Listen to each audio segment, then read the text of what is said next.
Good morning. The reading is written in the 9th chapter of John. Jesus heals a man born blind. As Jesus was walking along, he saw a man who had been blind from birth.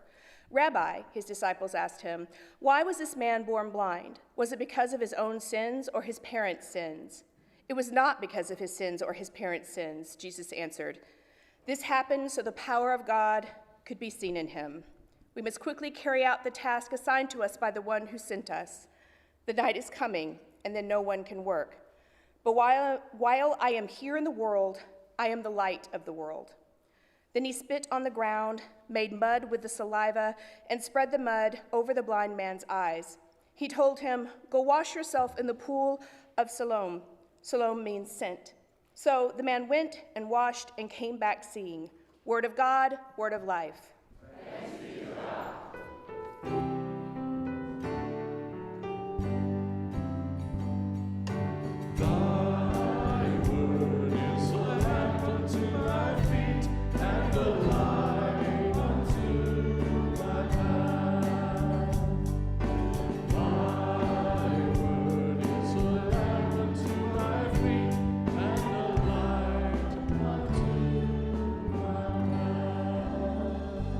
Please be seated.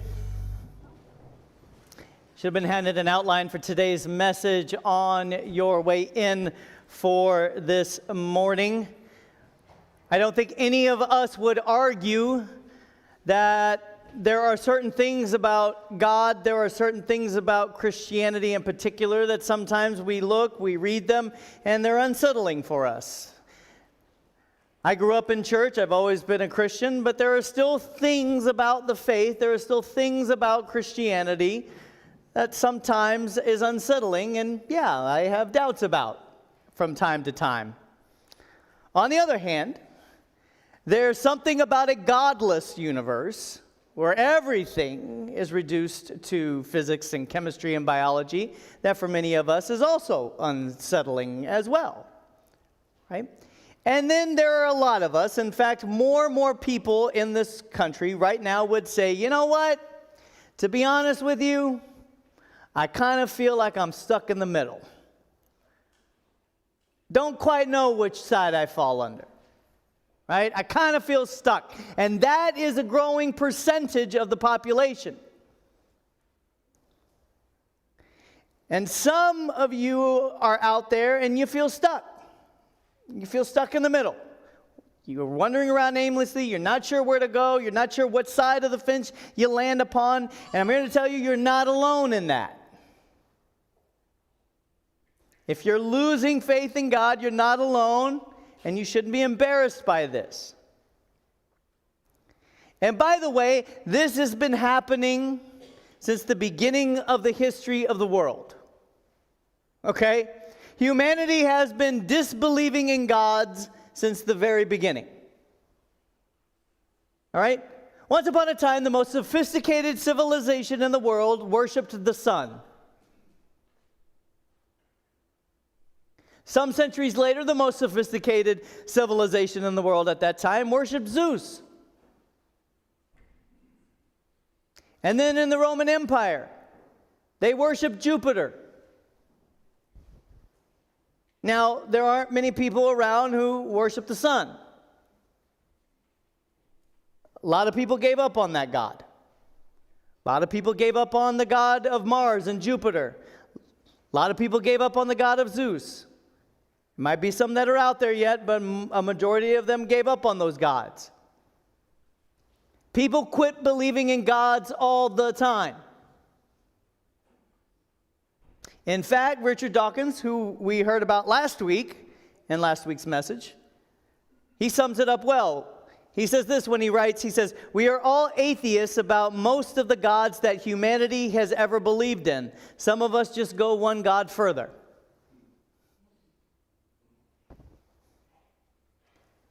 You have some people who say, we're going to give up and get rid of all the gods. There are no gods. And here's something that's interesting.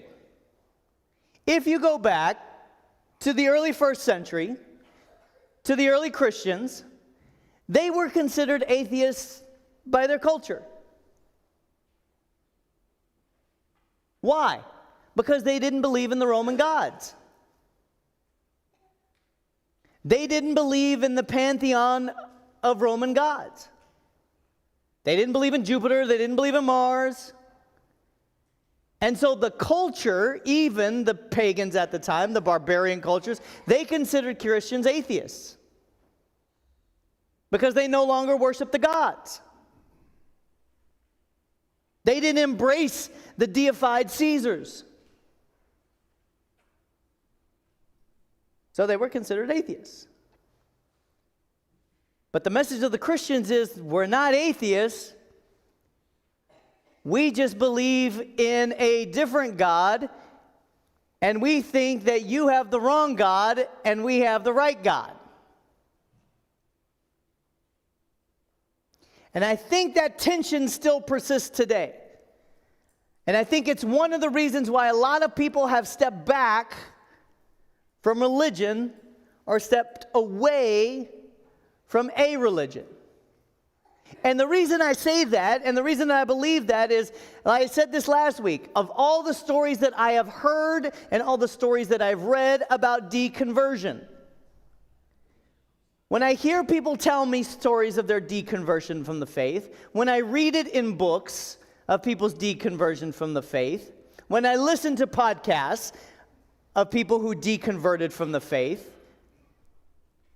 as I hear those things and as I read those things, I haven't heard, I'm sure there's one out there, I'm sure there might be a few that are out there, but I just haven't heard it. But I have yet to hear a story of deconversion from Christianity that had anything to do with Christianity in particular.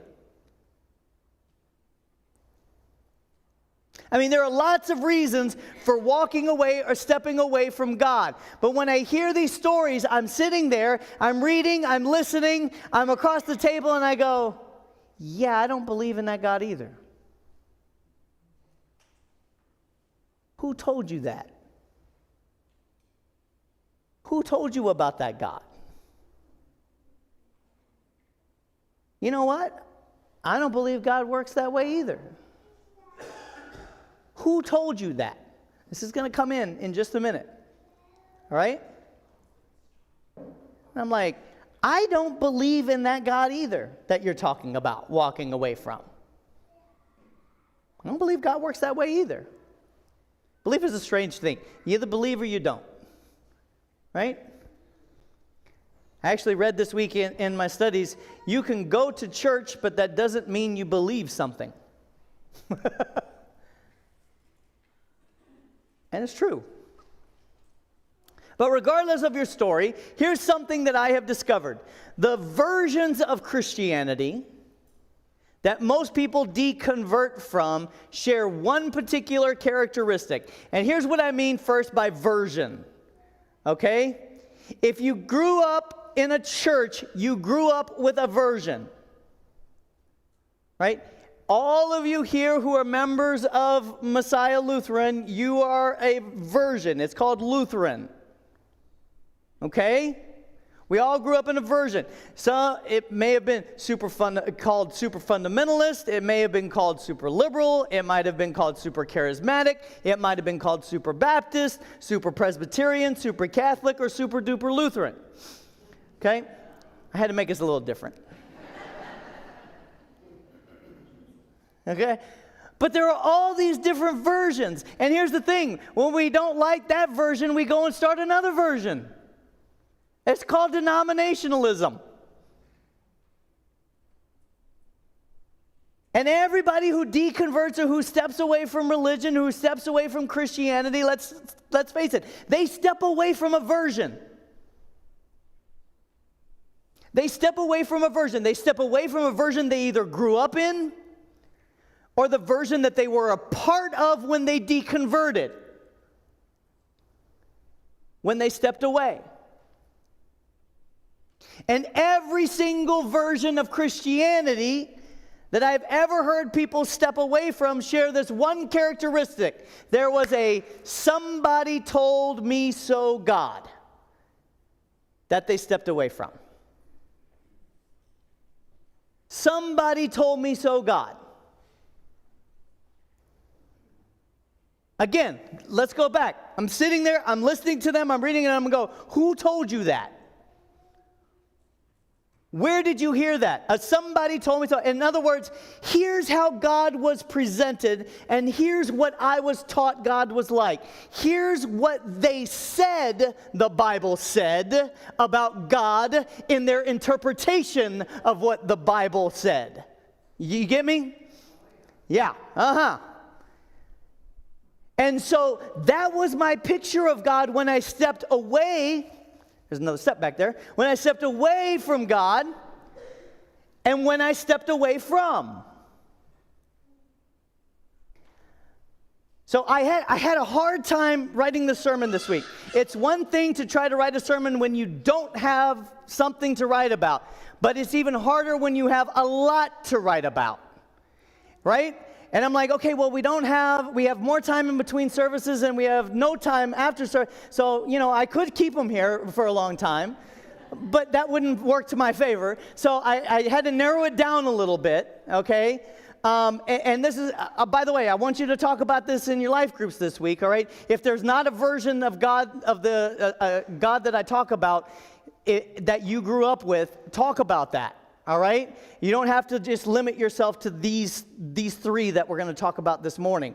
But I had these three, and then I had another one, and then that was starting down a rabbit hole. And again, I was just like, that's going to be a 45-minute sermon. People are not going to be happy with me right now. So I was like, so I had to pare this down a little bit, okay? So I want to talk about some of those versions of God, or how I call them the gods of the No Testament, okay? The gods of the No Testament. Let's talk about some of these gods of the No Testament, these gods that we grew up with that I don't think even exist. Okay, and when I say that none of these gods exist, I'm not saying God does not exist. I'm saying these versions of God do not exist. Okay? Don't be going out there being like, Pastor Brad talked about it. He didn't believe God exists out there. See, this is how I make sure you're listening today. Okay? All right. So I'm going to start off with a light one. This is a lighthearted one. We're not going to go deep too quick. All right? We're gonna start light. All right. The first God of the No Testament is the Gap God. Not to be confused with the American Eagle God or the Abercrombie and Fitch God. The Gap God. All right. And many of us fall into this trap and this version of God. So pay attention, because I think a lot of us are guilty of the Gap God. This is the God that conveniently shows up as an explanation for everything we currently can't explain. Okay? The God who conveniently shows up as an explanation for everything we can't currently explain. Here's what I mean by that. Every time something happens we can't explain, it's a God thing. That's God. Right? Something we can't explain. Ooh, that's God.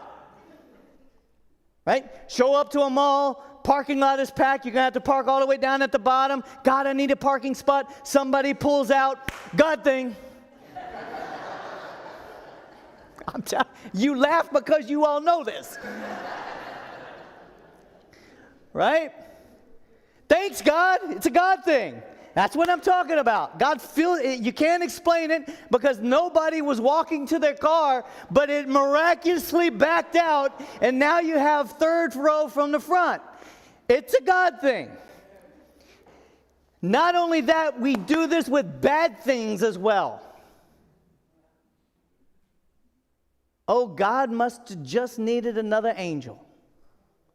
Ooh. Heard that this week. Everything that's going on with Ruach. God had a plan. God knows what God is doing. Yeah, we can't explain that bad thing that happened. Can't explain it. We want to try to. And when we can't explain it, we use the Gap God. We use the Gap God. The disciples, This man was born blind. It's a God thing. Right? The gap God doesn't exist. It doesn't exist. And here's why. Because I'm here to tell you, every time we embrace this thing that God just fills in the gap, that God is the explanation for the things we can't explain, we undermine faith itself. You hear me? We undermine faith. And I may, somebody write may, Pastor may, go as far as to say this. If everything were explained and explainable, we still would not explain away God.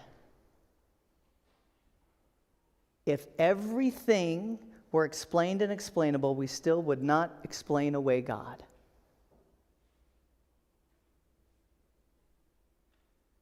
And when we try to explain everything and say it's a God thing, we undermine faith. Guys, faith is not black and white. Faith isn't even gray. It's just messy. And sometimes we're just not going to have the answer. You can ask Siri or Google all you want to. Sometimes it's just not explainable. And we certainly can't always say it's a God thing. All right, so that was the light one. Let's go a little bit further. All right, the on-demand God. All right, we are in an on-demand world. We like our stuff on demand now. Okay, we don't even like commercials anymore. Okay, on-demand God. The on-demand God is the God who responds to fair and selfless requests the way that we would. Okay? The God who responds to fair and selfless requests the way we would. It's the God that responds to fair. Look, God, you know, I'm not asking you to change the world. I'm just asking you to do blank. See where I'm going? Right? I'm not asking you to do anything big. But God, when I need something, I need you to do what you can only do. Do your thing, God. When I ask, do your thing. I mean, it's like God is a vending machine. We put in our quarter, we see what we want, we push the button, and we expect it to come out. On-demand God. But wait, what? What's that you say? Hold up. You asked for something, but you never heard from God? What? Wait. You asked for a sign, but you saw nothing? Huh? What? You needed a miracle, but one didn't come? Do you see how dangerous the on-demand God can be? Because what happens when we ask and we expect and we demand that and it doesn't happen? Blame replaces faith. Right? Blame replaces faith. Mary and Martha in the story of the raising of the Lazarus. Come on, just hit me. Blame replaces faith. If you would have been here, my brother would not have died. In other words, if you would have been doing your job, this would not have happened. If you would have come when we had asked you to, on-demand God. But guess, and when those things don't happen, then there's not a God. There's not a God. But guess what? On-demand God does not exist. Again, somebody told you so, God, has just presented itself. Because somebody told you that whatever you ask for, God will give you no matter what. That as long as you're good, that as long as you go to church, that as long as you do this, that as long as you do that, God will give you what you want. Somebody told you so. This is perfectly illustrated in the movie Bruce Almighty. Bruce basically gets God's powers because Bruce feels that he can do better than God. So God gives Bruce God's powers. Then all of a sudden one day, all these prayers start coming in. And Bruce is like, I can't do this. There's so many in here. I don't know what to do. How am I going to keep track of all these prayer requests? And he's like, oh, file cabinets. And all these file cabinets come. And he's like, well, nope, this is not going to do. And then he's like, Post-its. And Post-its fill the entire house. The dog's running around with Post-its on himself, right? And then he's just like, I've got it. Yes to all. On-demand God. God, give me what I want. Be fair. Okay, fine. Click. Answers yes to all. I need not tell you that it sends the world into total chaos. All those people who prayed to win the lottery got 57 cents. There's one guy running down the thing. He had a bet. He's like, I prayed to win the lottery and all I got was 57 cents. Because everybody else's prayers were answered. On-demand God.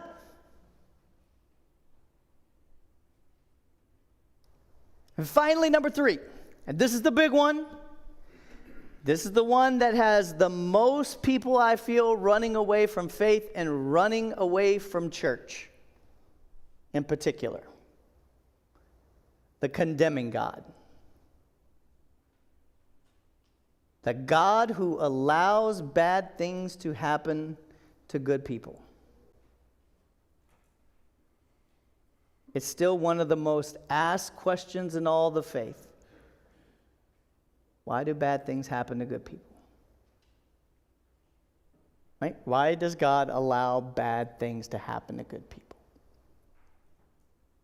There must have been something that they did, and God was punishing them.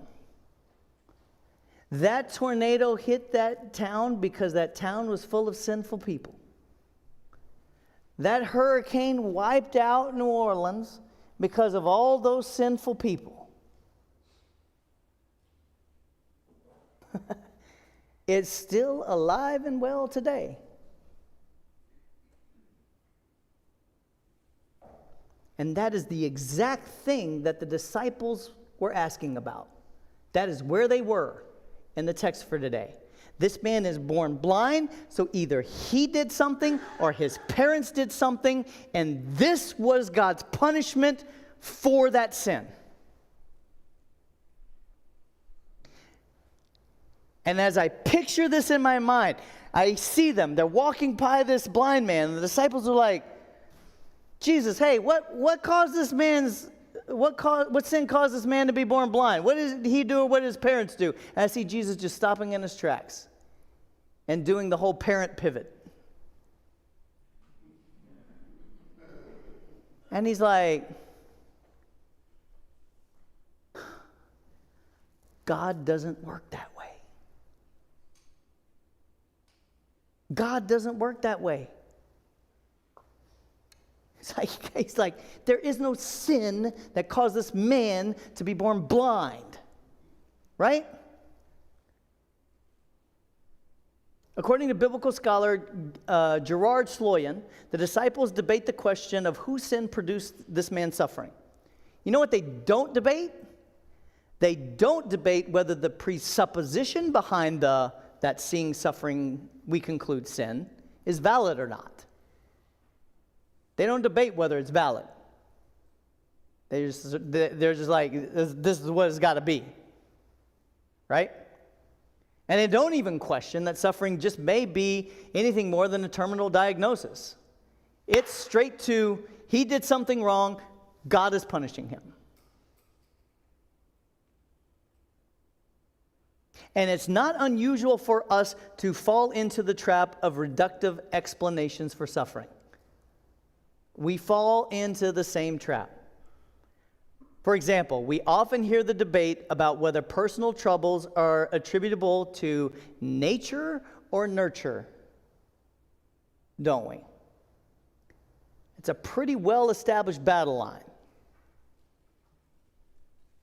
But my question is, does it really help us navigate human suffering and what it means from the vantage point of God's love for the world?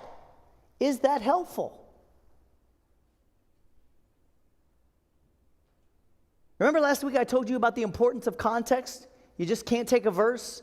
You have to have the entire context, chapter, book, the whole thing. Of course you remember. You always remember. You remember everything that I say. I just had this conversation with my mom a couple of weeks ago. She said, remember when I told you when you were 8 years old? Sure, Mom, I remember. Absolutely, I remember. Of course I remember. So here's the context of the entire book of John and why this happens, of why this interaction happens. It's because John's gospel points to a God who stirs the stagnant determinisms of human suffering with the unlikely, improbable gifts of insight which reveal God's abiding love. That's the theological explanation. Wait, you didn't get that? Amen? Can somebody give me an amen to that? That is the most theological stuff you will ever hear from my mouth. You're like, dang, Pastor's getting theological today. He's usually like kind of down to earth a little bit. He went high today. Here's what that means. It means that in God's gospel, yes, it is God's gospel. In John's gospel, writing of the gospel, he always takes human suffering and always tries to allow people to see the improbable gifts of insight, all right, and use those moments to reveal God's love for the rest of the world. All right, so let's take this into context then. What does that mean for this text? There's insight that comes into play in this scene. The insight of what? God does not do this. This is not suffering. This is not how God works. There's the insight, all right? Reveal God's abiding love. Jesus says, as long as I am in the world, I am the light of the world. In other words, there's not a place that there can be darkness where there is not going to be light. And then Jesus shows God's love through the healing of the blind man. Now does it make a little bit more sense? You see how John does that with the suffering part? Okay? And guys, this one, I think it's such a big deal because it's so emotional for us. Right? It's so emotional. And many people have abandoned the faith. They have abandoned the entire concept of God over personal pain and over personal suffering and the pain and suffering of the world because they see it. They can't explain it. Going back to the other God, they can't explain it. They can't fill in the gap again. All right? God doesn't explain the unexplainable. And so they just feel that this is a vengeful God condemning somebody, and they walk away from it. And along the way, let's face it, can we just get real? The church has condoned the condemning God.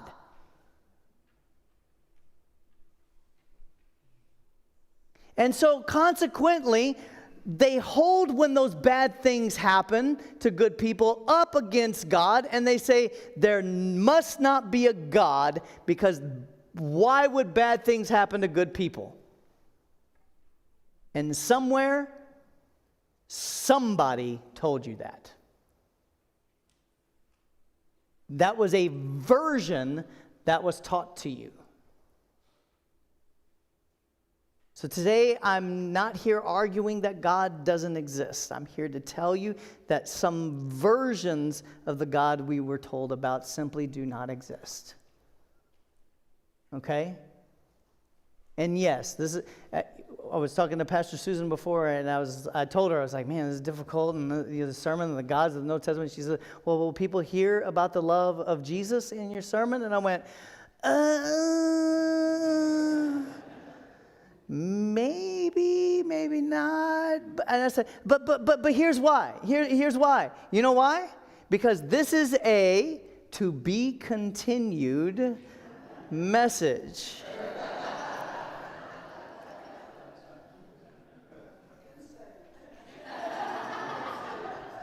Sometimes there is no off switch up here.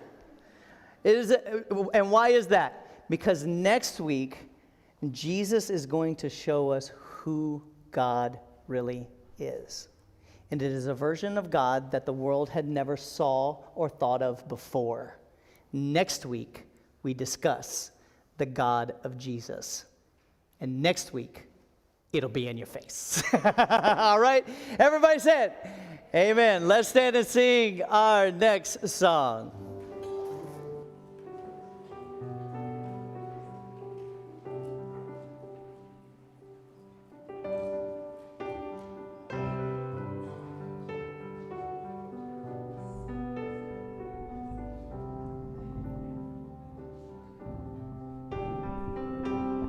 Great is your faithfulness, O God.